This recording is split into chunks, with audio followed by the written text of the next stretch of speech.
제 이름은 박민석입니다. 이제 곧 반백년을 바라보는 평범한 남자죠. 제 전반생은 특별할 것 하나 없이 흘러갔지만 유일한 자랑거리가 있다면 바로 제 딸 지은이었습니다. 하지만 그 자랑스러움은 딸아이가 22살 되던 하의 산산조각이 나고 말았습니다. 그날 오후 낡은 커튼 사이로 햇살이 비쳐 시멘트 바닥 위에 얼룩덜룩한 그림자를 들이우고 있었습니다. 지은이는 제 맞은편에 앉아 제가 한 번도 본 적 없는 동경과 결의가 뒤섞인 표정으로 말했습니다. 아빠, 저 연애해요. 저는 들고 있던 신문을 내려놓았습니다. 가슴이 철렁 내려앉더군요. 다 큰 딸이 연애하는 건 지극히 정상적인 일이지만 왠지 모를 불길한 예감이 들었습니다. 지난번에 너랑 같이 밥 먹었던 그 청년 말이냐. 저는 조심스럽게 물었습니다. 지난번 딸아이가 김태훈이라는 젊은 친구를 데려온 적이 있었습니다. 입고 있는 옷차림만 봐도 부치가 흘렀지만 말하고 행동하는 게 어딘가 모르게 허세가 가득해 보였습니다. 지은이는 힘주어 고개를 끄덕였습니다. 눈동자가 마치 별처럼 반짝거렸죠. 네, 태훈 씨. 맞아요. 집안 사업이 되게 크대요. 저한테 얼마나 잘해주는지 몰라요. 사업이라? 저는 미간을 찌푸렸습니다. 어떤 쪽 사업인데 그 집안 사정은 제대로 알아본 거냐?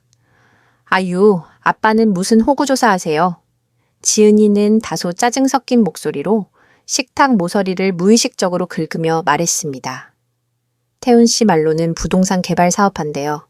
재력도 엄청나고 그쪽 부모님도 저를 아주 마음에 들어 하셔서 빨리 약혼식 올리자고 하신다고요. 제 마음속에서 경보음이 크게 울렸습니다. 저는 돈 없는 사람을 무시하거나 부자를 미워하는 사람은 아닙니다. 하지만 딸은 제 유일한 혈육입니다. 미지의 늪으로 딸이 뛰어드는 걸 눈뜨고 지켜볼 수는 없었습니다. 지은아, 결혼은 장난이 아니야. 그렇게 서두를 일이 아니다.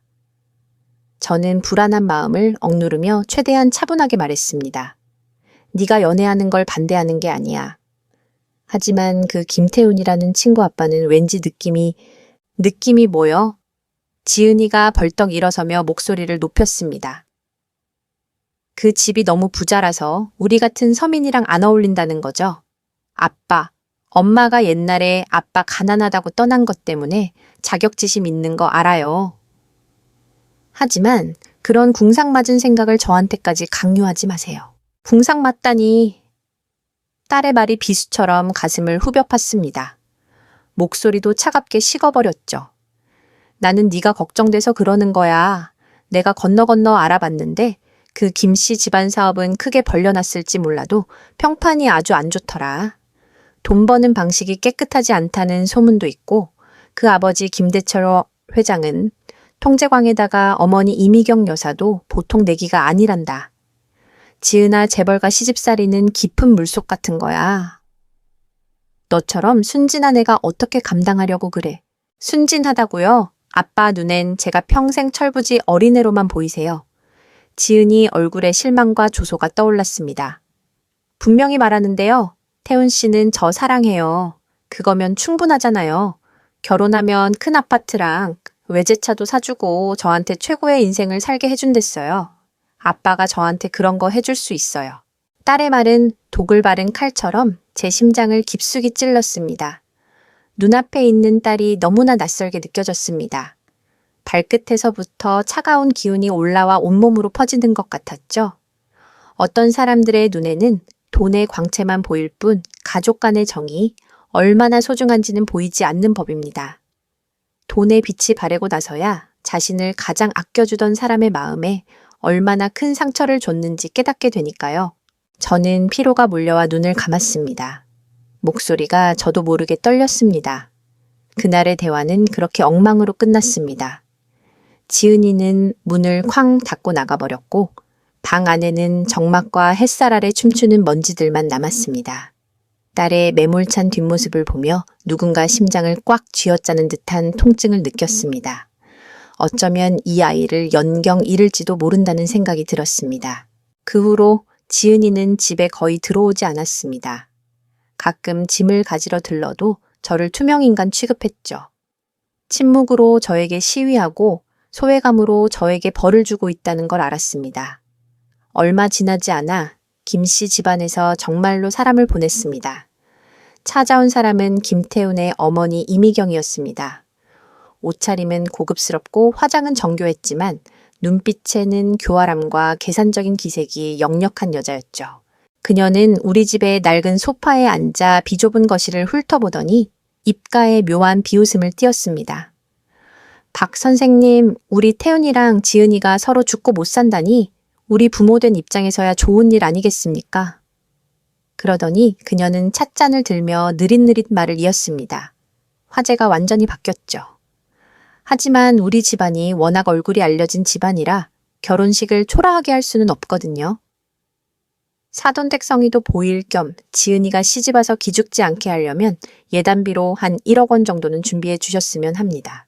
1억 원이라니 제 귀를 의심했지 했습니다. 저는 평생 공장 기술자로 일해왔고 평생 모은 돈을 다 합쳐도 1억이 될까 말까 했습니다.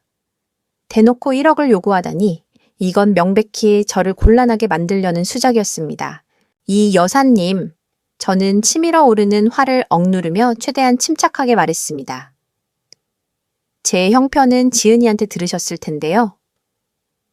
1억이라는 큰 돈은 당장 마련할 수가 없습니다. 하지만 제 능력이 닿는 데까지 딸아이 결혼 준비는 부족함 없이 시키겠습니다. 이미경은 찻잔을 내려놓으며 콧방귀를 뀌었습니다. 박 선생님, 그깟 돈으로는 우리 결혼식 하객들 식사비도 안 나와요. 우리 태훈이가 그러더군요. 지은이는 착한 아이니까 기죽게 하면 안 된다고요. 이 1억 원 우리가 갖겠다는 게 아니에요. 다 지은이 체면 세워주는데 쓸 돈이라고요. 정말로 딸을 아끼신다면 집이라도 팔고 빚이라도 내서 마련해 오셔야 하는 거 아닙니까? 아니면 딸의 행복 따위는 안중에도 없으신 건가요? 그녀의 말은 바늘처럼 제 가슴을 찔렀습니다. 저 고압적인 태도를 보고 있자니 머리끝까지 화가 치솟았습니다. 제가 딸을 사랑하는지 아닌지는 돈으로 증명할 필요가 없는 것이었습니다. 저는 벌떡 일어나 현관문을 가리켰습니다. 제가 비록 가난하지만 자존심은 있습니다. 돈으로 자식 사랑을 저울질하고 돈으로 사람을 모욕하다니요.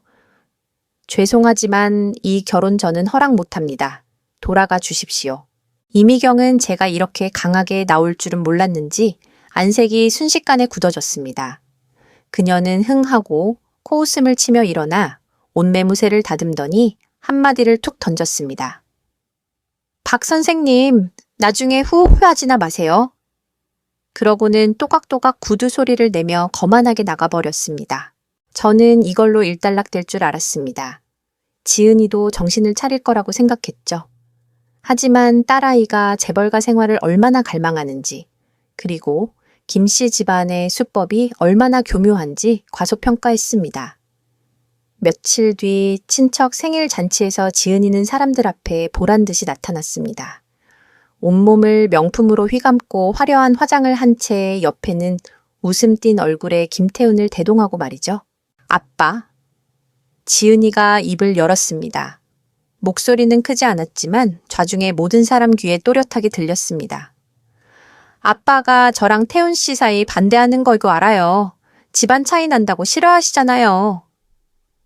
그래서 아빠 곤란하지 않게 그리고 태훈 씨를 향한 제 진심을 증명하기 위해 오늘 친척분들 다 계신 자리에서 선언할게요. 오늘부로 저 박지은은 아버지 박민석 씨와 부녀 관계를 끊겠습니다. 앞으로 결혼이든 뭐든 서로 상관하지 말고 살아요. 쿵 하고 머릿속이 하얘졌습니다. 주변의 소음이 순식간에 멀어지고 귓게는 윙하는 이명만 들렸습니다.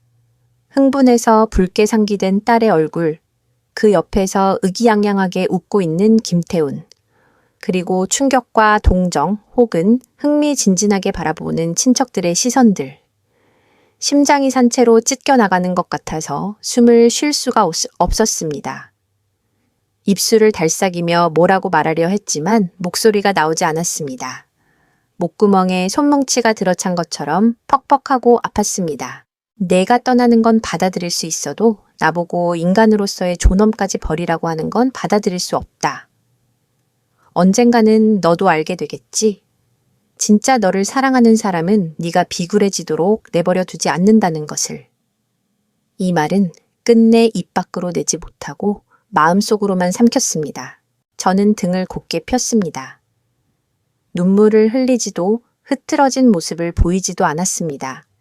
그저 고요히 딸을 바라보다가 뒤돌아서서 숨 막히는 연회장을 한 걸음 한 걸음 걸어 나왔습니다. 뒤에서 들리는 수군거림 울먹이는 지은이의 변명, 김태훈의 가식적인 위로. 그 모든 것이 다른 세상의 소리처럼 느껴졌습니다. 호텔 밖으로 나오니 가느다란 빗방울이 떨어지고 있었습니다. 차가운 비가 얼굴을 때리자 정신이 조금 드는 것 같았습니다. 잿빛 하늘을 올려다보았습니다. 딱 제 심정 같은 색깔이었죠. 딸은 떠났습니다.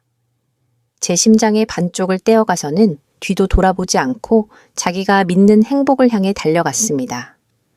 저에게 남은 건 부서진 몸뚱어리와 끝없는 고독뿐이었습니다.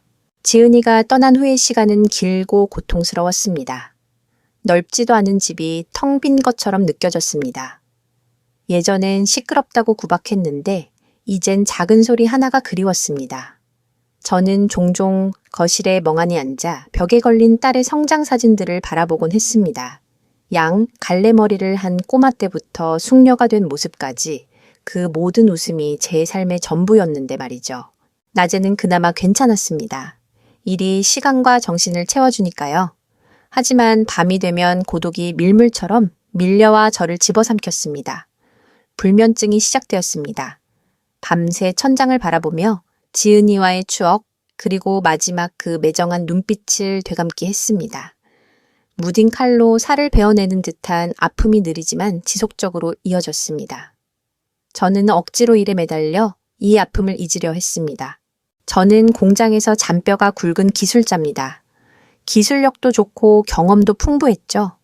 예전에는 딸아이 챙기느라 항상 칼퇴근하고 출장도 마다했지만 이제는 공장에서 가장 성실한 사람이 되었습니다.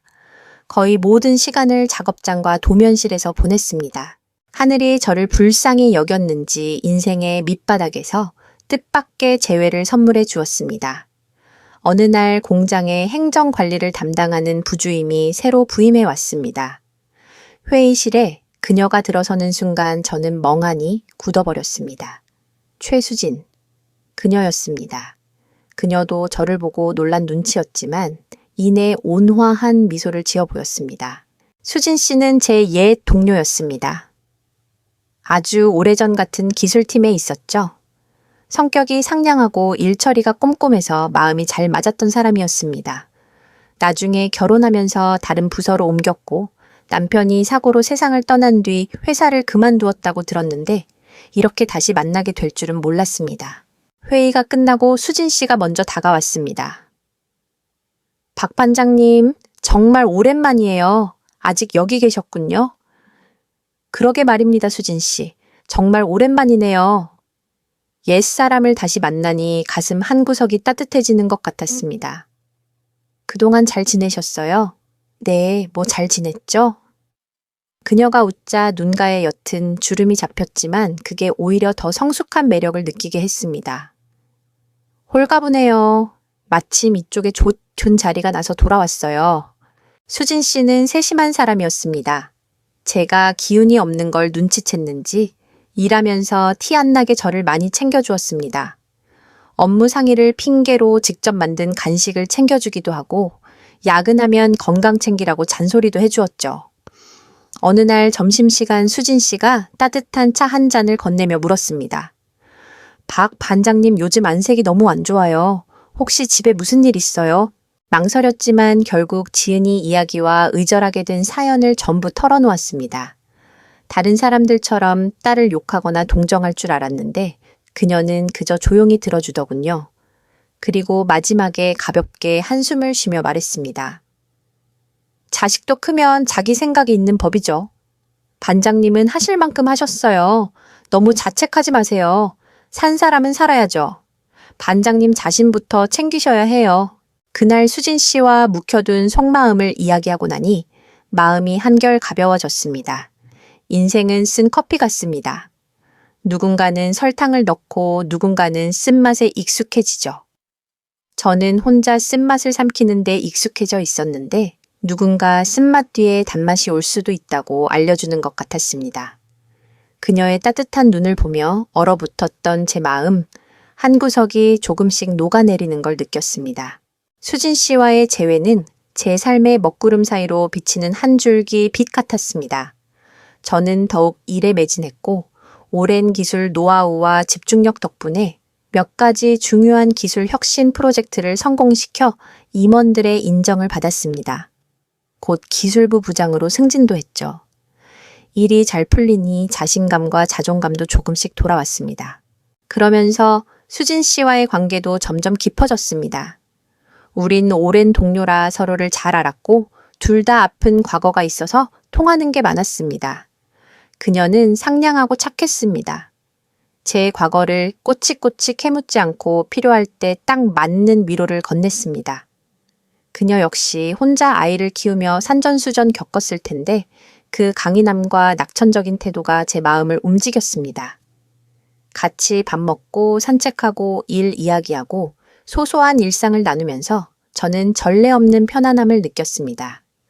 주변 동료들도 우리 사이의 기류를 눈치채고 농담 반 진담 반으로 잘 어울린다고 부추겼습니다. 처음에는 망설였습니다. 저는 이미 반백살이 넘었고 이혼남의 딸과도 의절한 상태였으니까요. 수진 씨에게 짐이 될까 두려웠습니다. 하지만 그녀의 솔직함이 제 망설임을 없애주었습니다. 민석 씨, 우리 둘 다 비바람 맞아봤잖아요. 그러니까 지금 곁에 있는 사람이 얼마나 소중한지 더 잘 알죠. 어느 초저녁 공원을 산책하다 그녀가 말했습니다. 지나간 건 지나간 대로 둬요. 중요한 건 앞으로예요. 당신만 좋다면 저 당신이랑 같이 걸어가고 싶어요. 그녀의 눈빛은 따스한 등불처럼 제 마음속 마지막 망설임을 몰아냈습니다. 그래, 너무 오래 외로웠다. 이제 나도 다시 시작할 기회를 가져도 되지 않을까. 수진 씨, 고마워요. 저는 그녀의 손을 잡았습니다. 그 온기가 너무나 현실적이고 든든했습니다. 우리는 새 가정을 꾸리기로 했습니다. 거창한 예식 대신 친한 동료 몇몇을 초대해 밥 한 끼 먹는 걸로 결혼식을 대신했습니다. 결혼 생활은 평온하고 따뜻했습니다. 수진 씨는 살림꾼이었습니다. 집안을 깔끔하게 정리하고 창께는 항상 꽃을 꽂아두었으며 집에는 맛있는 밥 냄새가 감돌았습니다. 우리는 서로 의지하고 위로하며 오랫동안 표류하던 두 배가 드디어 정박할 항구를 찾은 것처럼 지냈습니다. 인생의 반전은 항상 예기치 않게 찾아옵니다. 모든 걸 잃었다고 생각했을 때 뜻밖에도 더 좋은 시작이 기다리고 있더군요. 행복은 생각보다 멀리 있지 않았습니다. 단지 다른 방식으로 내 곁에 찾아왔을 뿐이죠. 저는 종종 속으로 그렇게 감탄했습니다. 남은 인생을 고독 속에서 보낼 줄 알았는데 행복이 이렇게 조용히 내려앉을 줄이야. 더 큰 놀라움은 그 뒤에 찾아왔습니다. 결혼 반년 후 수진 씨가 수줍으면서도 기쁜 표정으로 임신 사실을 알렸습니다. 마른 하늘의 날벼락 같은 소식이었습니다. 제 나이 곧 신이고 수진 씨도 40이 넘었는데 아이라니요. 놀라움이 지나자 거대한 기쁨과 함께 약간의 두려움이 밀려왔습니다. 이 나이에 우리가 아이를 잘 키울 수 있을까? 수진 씨는 제 걱정을 눈치채고 손을 잡았습니다. 여보 걱정 마요. 하늘이 우리에게 준 선물이에요. 우리 같이 잘 키워봐요. 기대감에 찬 그녀의 눈을 보자 모든 불안이 사라졌습니다. 그래, 이건 새로운 생명이다. 우리 사랑의 결실이자 하늘이 준 희망이다. 그때부터 저는 수진 씨를 지극정성으로 돌봤습니다. 집안일을 도맡아 하고 영양가 있는 음식을 해주고 태동을 같이 느끼며 산책도 했습니다. 불러오는 그녀의 배를 보며 제 마음은 전에는 느껴보지 못한 행복감으로 가득 찼습니다. 10달이 지나고 간호사가 쭈글쭈글하고 붉은 아기를 제게 안겨주었을 때 눈물이 왈칵 쏟아졌습니다. 3.8kg의 건강한 사내아이였습니다. 울음소리도 우렁찼죠. 우리는 아이 이름을 우진이라고 지었습니다. 작은 태양처럼 따뜻하고 희망차게 자라라는 뜻에서요. 우진이의 탄생은 집에 끝없는 웃음을 가져왔습니다. 그 작고 부드러운 손을 휘저으며 온까리하는 모습 하나하나가 우리 부부를 웃게 만들었습니다. 우진이를 안고 있는 수진 씨의 얼굴에는 모성애가 가득했습니다. 그 모습을 보며 저는 말로 다할 수 없는 감동을 느꼈습니다. 이 작은 생명을 안아보니 알겠습니다. 인생은 결코 누구에게도 야박하지 않다는 것을요. 문 하나를 닫으면 반드시 다른 창문 하나를 열어줍니다. 늦깎이 아빠가 된 기쁨에 빠져 기저귀 갈고 우유 먹이고 재우는 법을 배웠습니다. 서툴러도 그저 즐거웠습니다. 삶이 드디어 햇살 가득한 궤도에 오른 것 같았습니다. 하지만 아주 가끔 깊은 밤이 되면 지은이 생각이 났습니다. 그 먼 재벌가에서 잘 살고 있는지 진짜 원하던 행복을 얻었는지 말입니다. 지은이와 의절한 지 3년 연락 한 통 없었습니다. 제 세상에서 완전히 사라진 것 같았죠. 가끔 참지 못하고 인터넷에 이름을 검색해 보거나 아직 연락이 닿는 먼 친척을 통해 소식을 듣곤 했습니다. 드문드문 들려오는 소식들로 딸의 삶을 퍼즐처럼 맞춰보았습니다. 성대한 결혼식, 호화로운 신혼여행, 고급 사교클럽 출입, SNS에는 명품 가방 보석, 그리고 김태훈과 다정해 보이는 사진들이 올라왔습니다. 호화 요트 전용기, 으리으리한 별장을 배경으로 딸은 밝게 웃고 있었습니다. 꿈꾸던 삶을 살며 반짝반짝 빛나고 있는 것 같았습니다. 그 사진들을 보며 마음이 복잡했습니다. 정말 행복하길 바라는 마음과 한편으론 왠지 모를 불안감이 공존했습니다. 사진 속 미소가 너무 완벽해서 오히려 자기적으로 보였거든요. 특히 어떤 파티 사진에서 화려한 드레스를 입고 웃고 있는 딸의 눈 깊은 곳에 피로와 쓸쓸함이 숨겨져 있는 것 같았습니다. 그리고 치맛자락을 꽉 쥐고 있는 손 하얗게 칠린 손가락 마디. 그 사소한 동작이 가시처럼 제 마음에 박혔습니다. 저는 압니다. 지은이는 불안하거나 긴장하면 무언가를 꽉 쥐는 버릇이 있거든요. 도대체 뭐가 불안해서 소위 말하는 재벌가의 삶이란 게 잘 꾸며진 감옥은 아닐까? 저 화려한 사진 뒤에 진짜 웃음은 얼마나 될까? 아비로서 저는 딸의 미소 뒤에 숨겨진 진짜 감정을 읽을 수 있었습니다. 인터넷 창을 닫았지만 걱정은 줄어들기는커녕 더 커졌습니다. 제 걱정은 근거 득 없는 게 아니었습니다. 우연히 금융권에 있는 옛 친구와 술을 한 잔에 뱉었는데 마침 그 친구가 김태훈네 회사와 거래가 있었습니다. 술이 몇 순배 돌고 저는 망설이다가 슬쩍 그 집안 사정을 물어보았습니다. 친구는 난처한 표정으로 한숨을 쉬더군요. 어이, 친구. 자네 딸 혼사 말인데 그 김씨 집안 속사정이 아주 복잡해. 친구의 말에 따르면 김씨 집안의 화려한 겉모습은 껍데기에 불과했습니다. 김대철 회장은 법망을 피하는 편법과 불법으로 돈을 벌었고 회사 내부 관리는 엉망이며 가족끼리 경영권 다툼으로 암투가 끊이지 않는다고 했습니다. 후계자라는 김태훈은 무능력해서 아버지 후광으로만 버티고 있고 최근 무리한 투자 실패로 자금난에 시달려 빚 돌려막기로 간신히 버티는 중이라고요.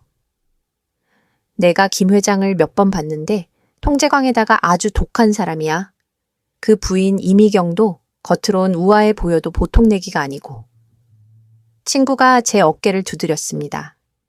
자네 딸, 거기서 시집살이 쉽지 않을 거야. 재벌가 며느리 자리가 어디 그리 만만하던가. 가슴이 철렁 내려앉았습니다. 제 우려가 현실이 된 겁니다. 지은이가 그토록 동경하던 재벌가가 사실은 위기일발의 진흙탕 싸움터였다니. 제가 곱게 키워 세상 물정 모르는 아이가 그런 곳에서 어떻게 버틸 수 있을까요? 김태훈의 사랑은 또 얼마나 갈까요?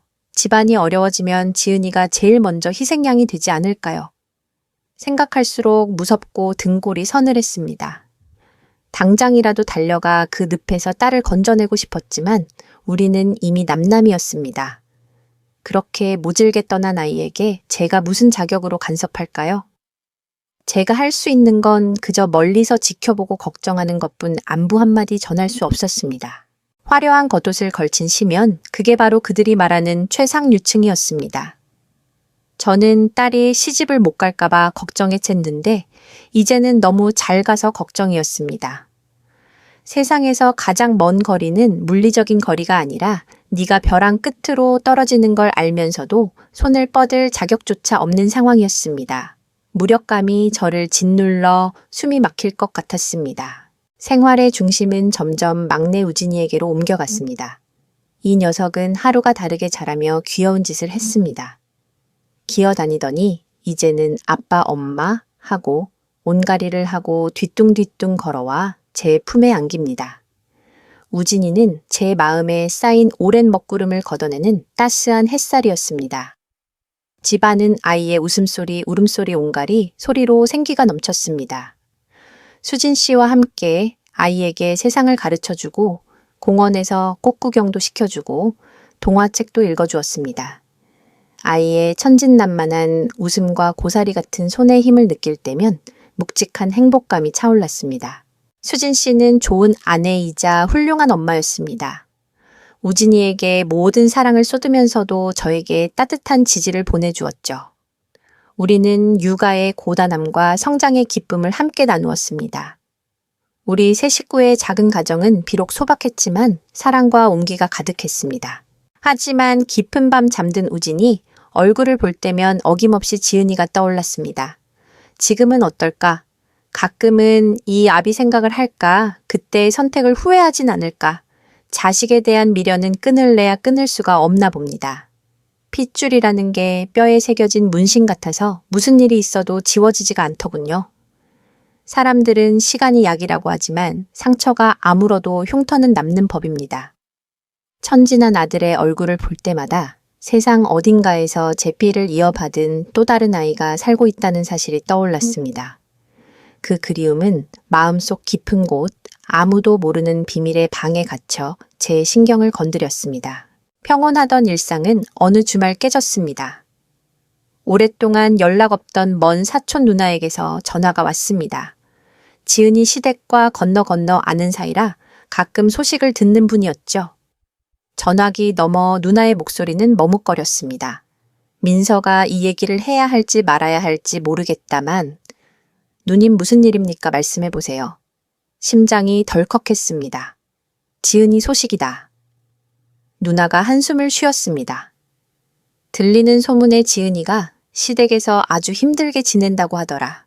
가슴이 쿵 내려앉았습니다. 무슨 일입니까? 애한테 무슨 일이라도 생겼어요. 자세히는 모르겠는데 그 집 사업이 크게 휘청거려서 빚더미에 앉았다는구나. 그러면서 태훈인가 뭔가 하는 애, 부모가 지은이를 대하는 태도가 싹 바뀌었대. 그리고 누가 그러는데 지은이 얼굴에 멍 자국이 있더란다. 얼굴에 상처. 그 네 글자가 망치처럼 제 머리를 때렸습니다. 사고가 아닐 겁니다. 그 겉만 번지르르 하던 김태훈 놈이 지은이한테 손찌검을. 그리고요, 또 들으신 거 없으세요? 제 목소리가 걷잡을 수 없이 떨렸습니다. 그리고 김태훈 그놈이 바람이 났는데 지은이가 따지니까 오히려 시어머니란 사람이 지은이를 나무랐대. 집안도 못 도와주면서 어디서 큰 소리냐고. 너 딸 간수 잘 못해서 남자 마음 떠나게 했다고 말이야. 누나가 목소리를 낮췄습니다. 민서가 재벌가 밥 먹기 힘들다고 내가 진작 말리지 않았니? 뒷말은 귀에 들어오지도 않았습니다. 머릿속이 윙윙 거렸습니다. 회사 위기 태도 돌변 폭행 외도 시어머니의 구박. 가장 우려하던 일이 결국 터지고 말았습니다. 경제적 위기가 닥치자 그들은 가식적인 가면을 벗어 던지고 지은이를 짐짝 취급하며 본색을 드러낸 겁니다. 이용 가치가 사라지니 가차 없이 짓밟는 그 잔인함에 치가 떨렸습니다. 심장이 찢어질 듯 아프고 분노가 치밀었습니다. 지은이가 아무리 제 가슴에 대못을 받고 갔어도 내 딸입니다. 누가 감히 내 새끼를 그렇게 괴롭힙니까? 하지만 제가 뭘 할 수 있을까요? 우린 의절한 사이인데. 제가 따지러 간들 그들이 저를 전 장인어른으로 취급이나 하겠습니까? 지은이를 데리러 간들 그 애가 따라 나설까요? 자존심 세우며 저와 연을 끊었는데 이제 와서 몰락한 모습으로 저를 볼 면목이 있을까요? 오만 가지 생각이 머릿속을 휘저었습니다. 재벌가의 상냥함은 이용 가치가 있을 때만 보여주는 위장이었습니다. 가치가 사라지면 안개처럼 흩어지는 것이었죠. 언젠가 이런 날이 올 줄 알았지만 이렇게 빨리, 이렇게 잔인하게 올 줄은 몰랐습니다. 어떤 사람들은 직접 쓴맛을 봐야만 충고가 헛소리가 아니었음을 깨닫습니다. 저는 괴로움에 얼굴을 감싸 쥐었습니다. 창자가 끊어지는 듯한 고통이었습니다. 그 후 며칠 동안 저는 밥도 못 먹고 잠도 못 잤습니다. 어떻게든 더 확실한 소식을 알아보려 했지만 정보는 조각나 있어 전체 그림이 그려지지 않았습니다. 그러던 어느 날 지은이를 알고 지내던 옛 이웃이 심각한 얼굴로 저를 찾아왔습니다. 아저씨, 이건 꼭 말씀드려야 할 것 같아서요. 이웃이 한숨을 쉬었습니다. 엊그제 제가 길에서 지은이를 봤어요. 지은이를요? 어떻던가요? 제가 다급하게 물었습니다. 말도 마세요. 뼈만 남아서 앙상하고 얼굴은 흑빛에다가 정신이 하나도 없어 보였어요. 팔에 멍이 시퍼렇게 들었길래 물어보니까 부딪혔다고 얼버무리는데 딱 봐도 맞은 상처였어요. 이웃이 목소리를 낮췄습니다. 소문 들으니까 김태훈 그 나쁜 놈이 밖에서 딴 살림 차린 것도 모자라 집에 오면 지은이를 때린대요. 시부모는 말리기는커녕 아들 거들면서 아들도 못 낳는다고 구박하고 지은이가 이혼하자고 했더니 그 집에서 협박했대요. 이혼하면 빈털터리로 쫓아낼 거고 사회적으로 매장해버리겠다고. 가정폭력 협박 빈털터리. 단어 하나하나가 비수가 되어 날아와 꽂혔습니다. 금지옥엽 키운 내 딸이 그런 지옥에서 고문을 당하고 있다니 가슴속에서 억누를 수 없는 분노가 불타올랐습니다. 김씨 집안, 김태훈, 이미경, 김대철, 감히 내 딸을 주먹을 꽉 쥐었습니다.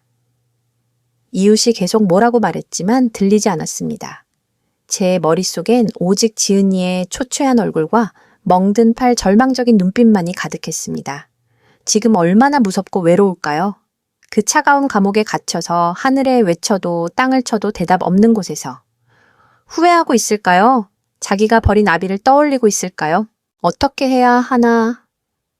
뭘 해야 하나? 그냥 보고만 있을 수는 없습니다. 저들이 내 딸을 파괴하도록 내버려 둘 순 없습니다.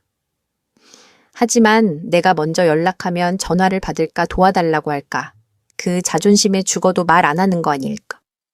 아닐까? 이성적으로는 의절했으니 간섭 말라고 하지만 감정은 내 딸이다 구해야 한다고 아우성쳤습니다.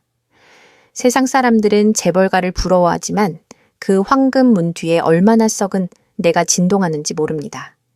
한때 모든 걸 걸고 그 문으로 뛰어들었던 아이가 이제는 기어나올 힘조차 없습니다. 아버지의 사랑은 산과 같습니다.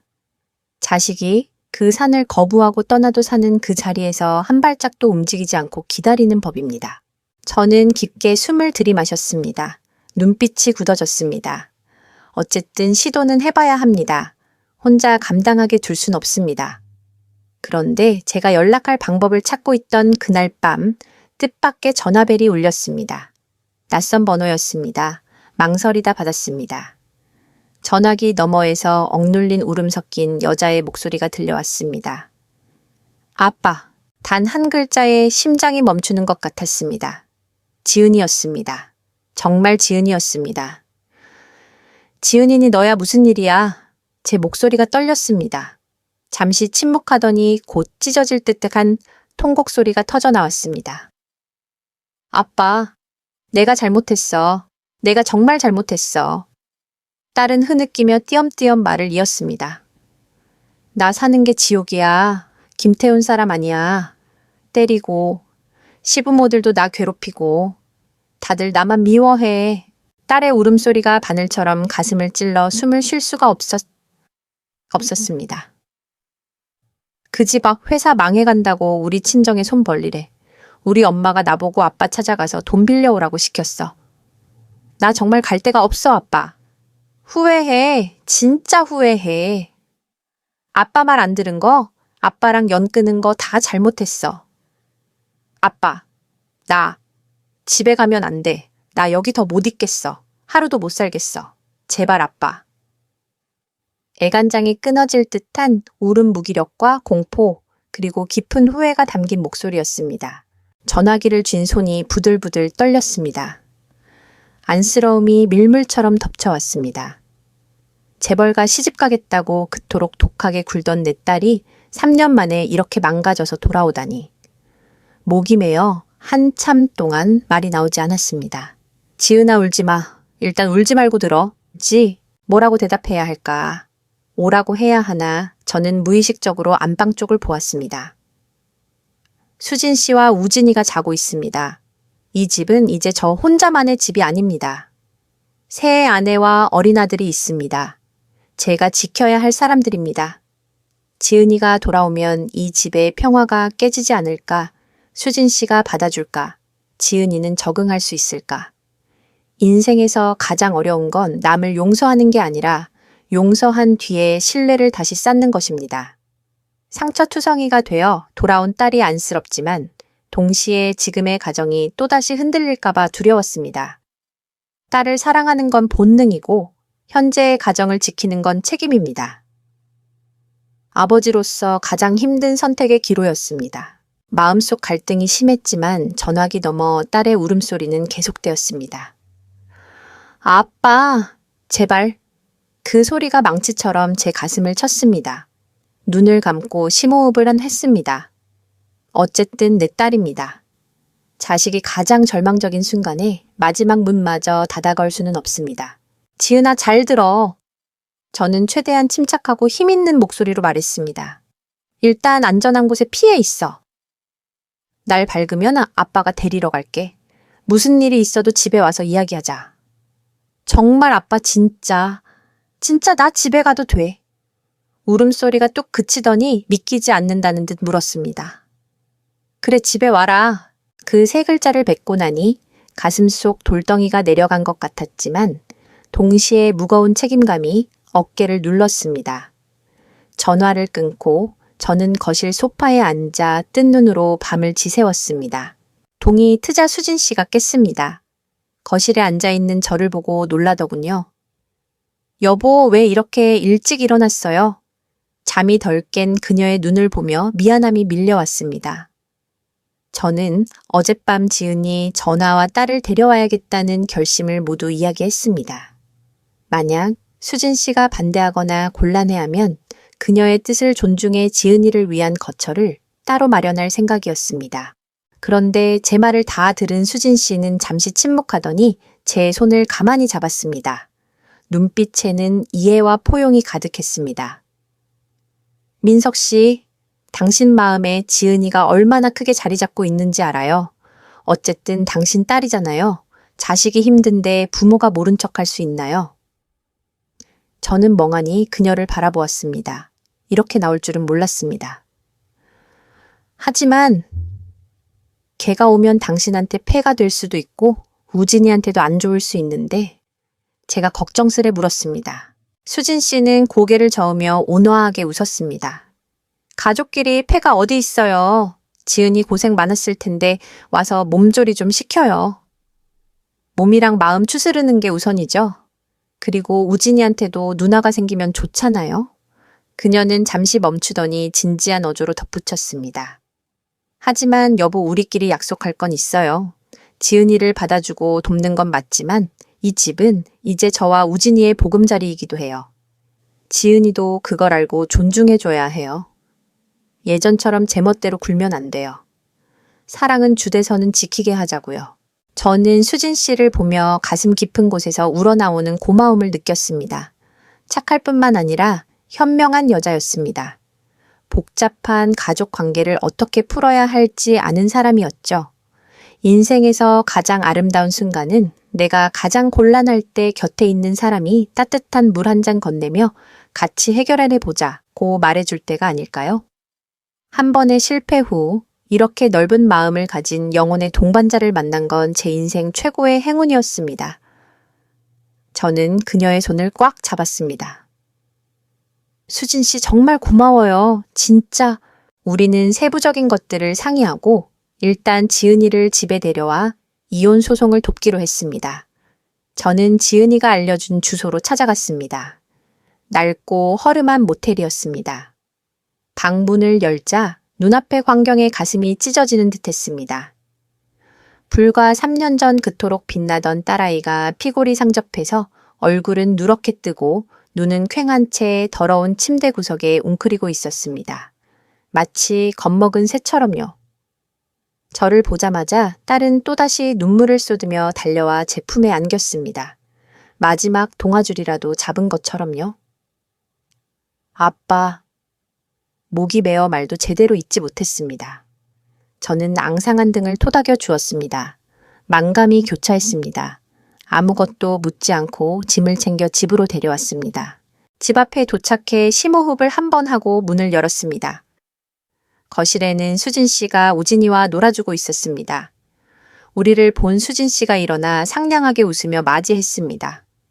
왔어요. 지은 양 어서 와요. 앉아요. 지은이는 멍하니 서 있었습니다. 눈앞에 낯선 여자 그녀 품에 안긴 옹알이하는 아기, 그리고 완전히 바뀐 집안 풍경. 벽에 걸린 저와 수진 씨, 우진이의 가족 사진. 베란다에 걸린 앙증맞은 아기 옷들. 지은이의 표정이 굳어졌습니다. 충격 불신, 그리고 상처와 질투가 뒤섞인 복잡한 표정이었죠. 아빠, 이분은 누구세요? 목소리가 미세하게 떨렸습니다. 내 새엄마 되실 최수진 씨야. 내 아내고. 저는 담담하게 소개하고 수진 씨 품의 아이를 가리켰습니다. 그리고 저 아이는 내 동생 우진이다. 제 동생이요? 지은이는 넋이 나간 듯 그 자리에 서서 수진 씨의 미소와 우진이의 천진난만한 얼굴을 번갈아 보았습니다. 눈빛이 공허했습니다. 마치 이 장소를 모르는 사람처럼, 저조차 모르는 사람처럼. 그렇습니다. 딸이 떠나 있던 3년 동안 제 삶은 천지개벽했습니다.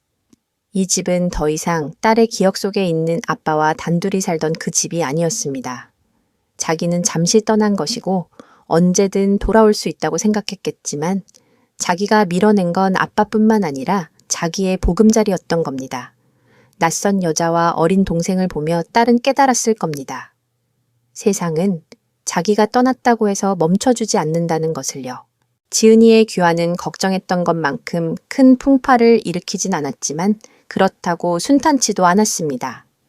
처음에는 수진 씨에게 냉담했고 적개심마저 보였습니다. 아빠 옆에 다른 여자가 있다는 것, 그리고 그 여자가 낳은 아들이 아빠 사랑을 나눠 가졌다는 것을 받아들이기 힘들어했습니다. 방에 틀어박혀 잘 나오지도 않고 밥 먹을 때도 침묵만 지켰습니다. 시선은 일부러 수진 씨와 우진이를 피했죠. 수진 씨가 말을 걸어도 네, 아니요, 단답형이거나 못 들은 척했습니다. 지은이 심정을 이해 못하는 건 아닙니다. 재벌가 며느리에서 빈털털이 얹혀 사는 신세로 추락했으니 박탈감이 오죽하겠습니까? 게다가 갑자기 생긴 새엄마와 이복동생은 또 다른 충격이었겠죠. 하지만 저는 수진 씨가 더 안쓰러웠습니다. 그녀는 정말 최선을 다했거든요. 매일 지은이 입맛에 맞춰 반찬을 하고 건강 챙기고 이혼 변호사 알아보는 것까지 돕겠다고 했습니다. 지은이의 냉대에도 불평 한마디 없이 묵묵히 선의와 포용을 보여주었습니다. 민석 씨, 걱정 마요. 지은이한테 시간을 좀 줘요. 수진 씨는 늘 저를 위로했습니다. 속이 얼마나 문드러졌겠어요. 천천히 기다리면 좋아질 거예요. 수진 씨의 넓은 마음에 고맙고 미안해서 저는 기회를 봐서 지은이와 깊은 대화를 나눴습니다. 지은아, 내 마음 안다. 하지만 수진 아줌마는 진심으로 너한테 잘해주고 싶어해 하해. 이 집은 이제 그 사람 집이기도 하다. 네가 조금만 마음을 열고 존중해줬으면 좋겠다. 지은이는 고개를 숙이고 손톱만 뜯다가 한참 뒤에야 작은 목소리로 말했습니다. 알아요. 그냥 시간이 좀 필요해요. 목소리에 피로와 막막함이 묻어났습니다. 수진 씨의 진심이 통한 걸까요? 아니면 시간이 약이었을까요? 지은이의 태도에 미묘한 변화가 생기기 시작했습니다. 더 이상 수진 씨를 대놓고 피하지 않았고 가끔 말도 섞었습니다. 한 번은 수진 씨가 요리하다 손을 베었는데 지은이가 밴드를 가져다 주며 조심하세요 라고 툭 내뱉더군요. 수진 씨가 놀라면서도 기쁘게 웃으며 고마워요 지은 양 하니까 지은이 얼굴이 살짝 붉어졌습니다. 꽉 다물었던 인매가 조금 부드러워진 것 같았습니다. 사람 마음은 얼음장 같아서 단단해 보여도 따뜻한 햇살이 계속 비추면 녹을 수밖에 없습니다. 자신이 쌓은 벽이 난공불락인 줄 알았겠지만 봄비처럼 스며드는 선의 앞에서는 무장해제 될 수밖에요. 하지만 진짜로 지은이의 마음을 연 건 막내 우진이었습니다. 우진이는 한창 걸음마를 배우고 세상 모든 게 신기할 때라 갑자기 나타난 누나를 무척 좋아했습니다. 처음엔 지은이가 우진이를 멀리하고 질투 어린 시선으로 봤습니다. 저나 수진 씨가 우진이를 안고 있으면 씁쓸한 표정을 지었죠. 하지만 우진이는 그런 거 모릅니다. 뒤뚱뒤뚱 걸어가서 고사리 같은 손을 뻗으며 안아달라고 떼를 썼습니다. 지은이는 피하려다가도 그 맑고 순수한 눈망울을 보면 손이 허공에서 멈칫했습니다. 우진이가 반응 없는 누나 다리를 꽉 껴안고 올려다보며 누나 안아 하고 옹갈거리자 지은이는 멍하니 서 있었습니다. 수진 씨가 얼른 와서 떼어놓으려 했죠. 우진아 누나 귀찮게 하지 마. 그런데 지은이가 홀린 듯 쭈그리고 앉더니 조심스럽게 우진이 머리를 쓰다듬었습니다. 우진이는 까르르 웃으며 그 통통한 손으로 지은이 손가락을 잡아 입으로 가져가 물더군요. 천진한 웃음과 따뜻한 축축한 침, 그걸 느끼며 지은이 눈빛이 서서히 부드러워졌습니다. 그날부터 지은이가 달라졌습니다. 우진이랑 놀아주고 동화책도 읽어주고 넘어지면 달려가 일으켜 세워주었습니다. 우진이도 누나 하면서 졸졸 따라다녔고요. 딸과 아들이 어울리는 모습을 보며 저와 수진 씨는 마주보고 웃었습니다. 어른들의 세계는 계산과 의심뿐이지만 아이의 눈에는 가장 순수한 빛만 담겨 있습니다. 작은 생명이 누나라고 불렀을 때 지은이는 깨달았을 겁니다. 사랑은 나누기 뺄셈이 아니라는 걸요. 가족 간의 정은 제로섬 게임이 아닙니다. 생활이 궤도에 오르나 싶던 찰나 불청객이 찾아와 평화를 깼습니다. 주말 오후 제가 우진이와 블록놀이를 하고 있는데 초인종이 울렸습니다. 문을 열어보니 전처 정혜숙 가명 서 있었습니다. 관리는 잘했지만 미간에는 지워지지 않는 표독스러움과 탐욕이 배어 있었죠. 저를 보더니 가식적인 미소를 지었습니다. 어머, 당신 오랜만이네. 저는 인상을 찌푸리며 문을 막아섰습니다. 당신이 여긴 웬일이야? 내 딸 보러 왔지. 그녀가 뻔뻔하게 말하며 집 안을 기웃거렸습니다. 지은이 돌아왔다며? 걔 어디 있어? 제가 뭐라 하기도 전에 그녀는 막무가내로 밀고 들어왔습니다. 거실에 있는 수진 씨와 우진이를 본 순간 정혜숙의 안색이 확 변했습니다. 눈에 질투가 이글거렸습니다. 어유, 박민석 씨 대단하네. 몇 년 사이에 집도 바꾸고 마누레에 자식까지 팔 잡혔어. 그녀가 비아냥거리며 수진 씨와 우진이를 칼날 같은 눈으로 훑었습니다.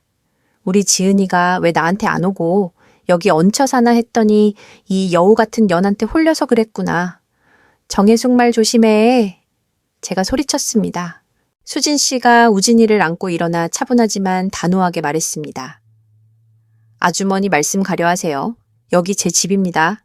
행패 부리실 거면 나가주세요. 내 집. 정혜숙이 코웃음을 쳤습니다. 이 집 우리 이혼할 때 내가 안 받은 목도 있어. 당신이야말로 남의 집 차지하고 들어앉아서 젊은 놈 낳고 산이 좋냐. 그때 방에서 소란을 들은 지은이가 나왔습니다. 엄마를 본 지은이의 얼굴이 굳어졌습니다. 혐오와 거부감이 가득했죠. 엄마, 여긴 왜 왔어? 너 데리러 왔다 이 바보 같은 기집애야. 정혜숙이 금세 표정을 바꾸고 달려가 지은이 손을 잡았습니다. 꼬리, 이게 뭐니? 멀쩡한 재벌가 며느리 자리 놔두고 이 구질구질한 데서 아빠랑 살아, 엄마랑 가자. 내가 더 좋은 데 알아봐 줄게. 지은이는 손을 뿌리쳤습니다. 싫어. 안 간다고 했잖아. 제발 나 좀 내버려둬. 이게 진짜 왜 이렇게 고집이 새 정혜숙이 답답하다는 듯 굴었습니다. 저 사람들이 못 가게 해. 저 여우 같은 년이 이간질하디. 정혜숙이 수진 씨를 노려봤습니다. 저는 역겨움이 치밀어 올랐습니다. 가장 큰 아이러니는 내가 아무것도 없을 때 버리고 간 사람이 내가 다시 일어서니 숟가락 얹으려 한다는 겁니다. 제가 쫓아내려는데 수진 씨가 저를 말렸습니다. 그녀는 냉정하게 정혜숙을 쏘아보았습니다. 아주머니 지은 씨 성인입니다. 본인이 결정할 권리 있어요. 정말 딸을 생각한다면 그만 괴롭히세요. 수진 씨의 당당한 태도에 정혜숙은 할 말을 잃은 듯 눈을 굴리더니 화제를 돌렸습니다. 흥남의 집구석 일에 참견은 야 지은아. 솔직히 말해봐. 너 진짜 김태훈이랑 이혼할 거야. 촉이 왔습니다. 갑자기 왜 이걸 묻지 지은이도 경계하며 물었습니다. 그게 엄마랑 무슨 상관인데? 상관이 없긴 그게 김씨 집안이야. 이혼하면 위자료 얼마 받을 건데 그 날강도들한테 빈손으로 나올 순 없잖아. 목소리에 탐욕이 뚝뚝 묻어났습니다. 이 여자는 딸이 걱정돼서 온 게 아닙니다. 이혼 위자료 냄새를 맡고 온 겁니다. 그때 제 핸드폰이 울렸습니다. 모르는 번호였습니다. 받자마자 음산한 남자의 목소리가 들렸습니다. 박민석 씨, 나 김대철이요. 가슴이 철렁했습니다. 올 것이 왔구나. 경고하는데 당장 딸년 돌려보내시오. 안 그러면 재미없을 줄 알아. 협박이었습니다. 회장님 지은이는 이혼하기로 했습니다. 다시는 그 집 안 갑니다. 제가 차갑게 대꾸했습니다. 이혼 누구 맘대로 감히 이혼 소리 꺼내면 너희 가족 다 끝장내버릴 거야. 위자료는커녕 빈털터리로 쫓겨나고 내 놈 그 공장 일자리도 날아갈 줄 알아. 전화를 끊고 제 얼굴이 흑빛이 되자 옆에서 듣고 있던 정혜숙의 표정도 변했습니다. 누나를 굴리며 계산기를 두드리는 표정이었죠. 문득 사촌 누나 말이 생각났습니다. 정혜숙이 사돈댁인 이미경과 먼 친척 관계라고 했었죠. 설마 제가 정혜숙을 노려보았습니다. 너 김씨네 집안 사정 이미 알고 있었지? 너 혹시 그 시어머니랑 계속 연락하고 있었어? 지은이 시집 보낸 것도 네가 부추긴 거지. 정혜숙 얼굴이 창백해지며 당황했습니다. 무슨 소리야? 난 그냥 딸 걱정돼서. 걱정. 제가 비웃었습니다. 김씨네의 돈이 걱정이었겠지? 오늘 온 것도 지은이 데려가려는 게 아니라 이미경이 시켜서 염탐하러 온 거잖아. 진짜 이혼할 건지 재산 얼마나 떼갈 건지 보려고. 제 말이 전곡을 찔렀는지 정혜숙이 얼굴을 붉히며 본색을 드러냈습니다. 그래 맞다. 내가 제 부잣집 시집 보낸 게 제 잘되라고 그런 거지. 나 좋자고 그랬니? 지가 못나서? 남자 하나 못 잡은 걸 누굴 탓해. 이제 와서 김씨네 망한다고 쏙 빠지려고 어림없어. 야, 박민석 내가 말하는데 지은이 무조건 돌려보내. 안 그러면 김하고 주매재앙이 가만 안 있을 거야. 기가 막혀 말이 안 나왔습니다. 손가락질하며 소리쳤습니다. 너 진짜 쓰레기구나. 돈 때문에 친딸을 불구덩이로 밀어넣어. 지은이도 충격에 빠져 엄마를 바라보았습니다. 믿을 수 없는 배신감과 절망이 서려 있었습니다. 친엄마가 처음부터 끝까지 자기를 이용했다는 사실을 깨달은 겁니다. 엄마, 어떻게 나한테 이럴 수 있어? 지은이가 울부짖었습니다. 어떤 사람의 이기심은 상상을 초월합니다. 저를 버린 것도 모자라 자기 딸을 부귀영화를 위한 제물로 바치다니요. 가장 큰 상처는 남이 아니라 가족에게서 온다는 걸 뼈저리게 느꼈습니다. 그때 현관 밖이 시끄러워지더니 검은 양복을 입은 건장한 남자들이 들이닥쳤습니다. 앞장선 건 김태훈이었습니다. 얼굴은 험악했고 눈에는 살기가 돌았습니다. 박지은 간이 배 밖으로 나왔냐? 가출에 이혼 웃기지 마. 당장 따라와. 김태훈이 지은이 팔을 낚아채려 하자 제가 막아섰습니다. 김태훈, 여기가 어디라고 행패야 당장 나가. 비켜 이 늙은이가. 김태훈이 저를 밀쳤습니다. 이건 내 집안일이야. 박지은 좋은 말 할 때 가자. 안 그러면 험한 꼴 본다. 뒤에 있던 덩치들이 우리를 애워쌌습니다. 수진 씨는 우진이를 꼭 껴안고 사색이 되었지만 눈빛만은 물러서지 않았습니다. 지은이는 제 뒤에서 벌벌 떨고 있었고 정혜숙은 고소하다는 듯 구경하고 있었죠. 저는 흉악한 놈들과 겁먹은 딸, 그리고 아내와 어린 아들을 보았습니다. 그러자 뱃속 깊은 곳에서 전례 없는 분노와 용기가 솟구쳤습니다. 돈과 권력이 있다고 마음대로 할 수 있는 게 아니다. 세상에는 혈육의 정의라는 게 있다. 그건 너희 돈보다 강하다. 너희가 돈으로 유혹하고 힘으로 협박해도 내가 살아있는 한 내 딸 털끝 하나 못 건드린다. 이번엔 물러서지 않는다. 저는 허리를 꼿꼿이 펴고 가족 앞을 막아섰습니다. 김태훈 잘 들어라. 지은이는 절대 안 간다. 이혼 서류는 변호사 통해서 보낼 거다. 여기서 한 발짝만 더 움직이면 바로 경찰 부른다. 주거침입에 협박죄로 콩밥 먹고 싶으면 해봐. 제가 너무 강경하게 나오자 김태훈도 멈칫했습니다. 제 눈빛과 주변 상황을 보더니 섣불리 손을 댔다간 곤란해질 것 같았는지 욕설을 내뱉었습니다. 좋아, 박민석, 박지은, 두고 보자. 놈들은 씩씩거리며 돌아갔습니다. 상황이 불리해지자 정혜숙도 슬금슬금 도망쳤습니다. 난장판이 끝나고 집안엔 무거운 공기가 감돌았습니다. 지은이는 바닥에 주저앉아 엉엉 울었고 수진 씨는 우진이를 달래며 지은이를 토닥였습니다.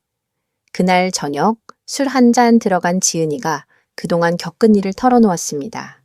김태훈의 가정폭력뿐만 아니라 정신적 학대, 시어머니의 인신공격, 그리고 이번엔 빚더미에 앉은 회사를 구하겠다고 지은이에게 위장 이혼을 강요하며 모든 빚을 떠넘기려 했다는 사실까지요. 아빠, 그 사람들 악마야. 나 정말 후회해. 딸의 이야기를 들으며 저는 결심했습니다. 단순히 이혼만 시키는 게 아니라 놈들이 치른 대가를 받게 하겠다고요. 저는 즉시 친구에게 부탁해 김씨 회사의 비리를 캐기 시작했고 유능한 변호사를 선임했습니다. 수진 씨도 발벗고 나섰습니다. 인맥을 총동원해 정보를 모으고 지은이와 우진이를 살뜰히 챙겼습니다. 지은이도 강해졌습니다. 눈물을 닦고 증거 수집에 협조했습니다.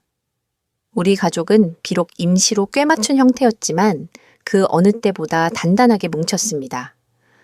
진짜 가족은 당신이 빛날 때 박수 쳐주는 사람이 아니라 당신이 바닥일 때 등불을 켜주는 사람입니다. 피가 섞였냐 안 섞였냐가 중요한 게 아니라 진심이 있냐 없냐가 중요한 법이죠. 김씨 집안의 반격은 거셌습니다. 회사에 압력을 넣어 저를 정직시켰고 정혜숙을 사주해 동네방네 헛소문을 퍼뜨렸습니다. 제가 돈을 노리고 딸을 이혼시키려 한다느니 수진 씨가 불륜녀라느니 집 앞에 페인트를 뿌리고 우진이를 납치하려다 미수에 그친 적도 있었습니다. 공포스러웠지만 우리는 굴복하지 않았습니다. 여보 괜찮아. 우리가 이겨. 수진 씨가 떨면서도 저를 응원했습니다. 아빠 미안해. 다 나 때문이야. 지은이가 자책하면 저는 어깨를 감싸 안았습니다. 가족끼리 그런 말 하는 거 아니다. 아빠가 다 해결할 거야. 악과 싸우기로 결심했다면 비바람은 각오해야 합니다. 무릎 꿇고 사느니 서서 죽겠다는 심정이었습니다. 그때 반전의 기회가 찾아왔습니다. 지은이가 짐을 정리하다가 예전에 김태훈이 쓰다 버린 낡은 USB를 발견했습니다. 고리가 예뻐서 챙겨뒀던 건데 혹시나 해서 열어보니 세상에 그 안에는 김씨 회사의 탈세 분식 회계 자금 횡령, 그리고 김대철 회장이 공무원에게 뇌물을 주는 녹취록까지 들어 있었습니다. 김태훈이 의심이 많아서 나중에 집안 싸움 날 때 쓰려고 모아둔 보험이었는데 그걸 잃어버리고 잊고 있었던 겁니다. 천벌입니다. 하늘이 놈들을 버린 거죠. 손이 떨렸습니다. 이 치명적인 증거로 방역할 때가 왔습니다.